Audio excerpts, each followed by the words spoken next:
کائنات خاموش نہیں، وہ مسلسل گفتگو میں ہے۔ ستارے اپنی زبان میں بولتے ہیں، کہکشائیں اپنے مدار میں سوال اٹھاتی ہیں، اور بلیک ہولز یہ وہ سیارات ہیں جہاں وقت اور فاصلے سمٹ جاتے ہیں۔ السلام علیکم ورحمۃ اللہ۔ آج میں آپ کو کائنات کے ایسے راز بتاتا ہوں کہ جنہیں آپ نے آج سے پہلے نہیں سنا ہوگا۔ تو چلیے میرے ساتھ اس سفر میں شامل ہو جائیے۔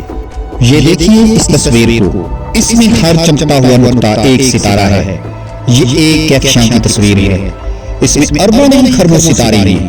کائنات کو بند کمرہ نہیں بلکہ یہ ایک مسلسل پھیلتا ہوا افق ہے۔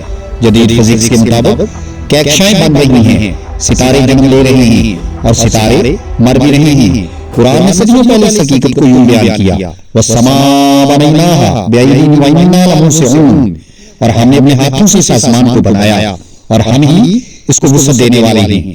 یہ وسعت محض خلا نہیں بلکہ امکان کی وسعت ہے، اور اس وسیع کائنات میں کہیں ستارے جنم لیتے ہیں، کہیں جل کر بجھ جاتی ہیں، اور کہیں وہ اپنے ہی اندر یہ پر بلیک ہول بن جاتی ہیں۔ جی ہاں، سیاہ سوراخ جہاں روشنی بھی راستہ بھول جائے۔ جب کوئی بڑا ستارہ اپنا ایندھن ختم کر دیتا ہے تو اس کے اندرونی دباؤ اور کشش ثقل کا توازن ٹوٹ جاتا ہے۔ نتیجتاً وہ ستارہ خود ہی منہدم ہو جاتا ہے۔ یہ انہدام اتنا شدید ہوتا ہے کہ مادہ ایک نقطے میں سمٹ جاتا ہے اور اس کے گرد ایک ایونٹ ہورائزن قائم ہو جاتی ہے۔ یہاں سے آگے وقت اور خلا، ٹائم اور سپیس کے قوانین ہماری گرفت سے نکل جاتی ہیں اور سائنس سر جھکا لیتی ہے۔ قرآن اس عمل کو سائنسی زبان میں بیان نہیں کرتا مگر اس کی اشارات حیران کن ہیں۔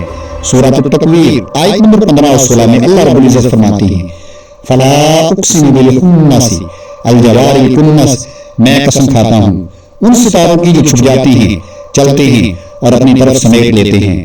عربی لغت میں الخنس وہ ستارے ہیں کہ جو وارد ہوتی ہیں، حملہ کرتی ہیں، چھپ جاتی ہیں۔ سورۃ تکویر میں الخنس سے مراد ایسے ستارے جو چھپ جائیں، جو بار بار حملہ آور ہوں۔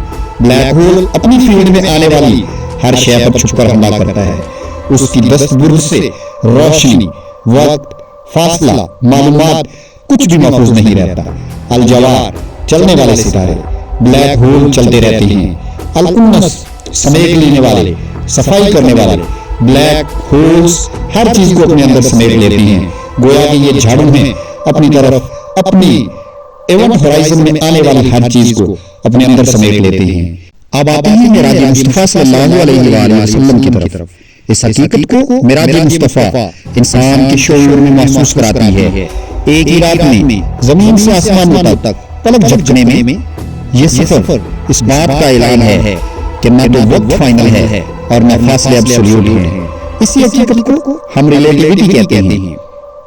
وقت اور فاصلہ ابزرور کے لحاظ سے نسبتی ہیں۔ معراج میں اللہ نے قوانین فطرت معطل نہیں کیے بلکہ اپنی اجازت سے ان کے دائروں کو توسیع دی۔ صحیح احادیث میں بیان ہے کہ نبی کریم صلی اللہ علیہ وسلم کو بیت المقدس لے جایا گیا، آسمانوں کی سیر کرائی گئی اور اسی رات واپس لائے گئے۔ یہ کوئی خواب نہیں بلکہ حقیقی سفر تھا۔ اللہ کے حکم سے آپ صلی اللہ علیہ وسلم کو یہ مقدس سفر کرنا ہوا۔ بلیک ہول سائنس کی زبان میں ایکسٹریم فزیکل فینومینا کہلاتے ہیں، مگر قرآن کی نگاہ میں یہ انسان کے وجود پر سوالیہ نشان ہیں کہ کیا تم نے سب کچھ جان لیا ہے۔ سائنس کہتی ہے کہ انسان بلیک ہول میں سفر نہیں کر سکتا کیونکہ وہاں پر ایسی کشش ہے جو جسم کو پارا پارا کر دیتی ہے اور وہاں پر انفارمیشن لاس ہوتا ہے، عقل کو خاموش کر دیا جاتا ہے۔ لیکن عقیدہ کہتا ہے کہ اللہ چاہے تو سب کچھ ممکن ہے۔ اسرا بعبدہ لیلا، اربوں نوری سالوں کا سفر کسی ایسے میڈیم میں نہیں ہو سکتا ہے۔ کلام البصر بھی یہی میڈیم ہو سکتا ہے۔ یوں بلیک ہول سائنس کی آخری لکیر ہے اور معراج لامتناہی علوم کا دروازہ۔ ایک جگہ عقل رکتی ہے، دوسری جگہ سر جھکتا ہے۔ واقعہ معراج صرف یہ نہیں سکھاتا کہ ہم کائنات کو فتح کریں بلکہ یہ سکھاتا ہے کہ جہاں عقل رکتی ہے وہاں رب کی قدرت شروع ہوتی ہے، اور رب کریم کی قدرت کے بغیر عقل اور سائنس دونوں ہی عملی ہیں۔ وقت اور فاصلے کی سمتنے، ستاروں کے زوال، بلیک ہول کی کشش اور معراج کے معجزانہ سفر کے امتزاج میں انسان کو اپنی حد، اپنی خودی اور اپنے رب کی عظمت کا شعور ملتا ہے۔ ایک لمحے کے لیے تصور کریں جہاں کھربوں سالوں کا وقت اور کھربوں نوری سالوں کا فاصلہ سمٹ جائے، وہاں وہاں مال کے کون مکان کی قدرت کے سوا کیا رہ جاتا ہے۔ نبی مہربان عقائد جہان نور مجسم مولائے کل دانائے سبل نبی آخر الزمان حضرت محمد مصطفیٰ صلی اللہ علیہ وآلہ وسلم کا معراج کا سفر انسانیت کے لیے ایک عظمت کی علامت بھی ہے، اور اس کے ساتھ ساتھ یہ سائنس کے لیے بہت سے دروازے کھولتی ہے۔ اگر سائنس اللہ پر ایمان کامل رکھ لے تو سائنس کے سامنے ترقی کے راستے کھل سکتے ہیں۔ یقیناً معراج کا سفر کسی ایسے میڈیم میں ہوا کہ جس کو سائنس نہیں سمجھ سکتی۔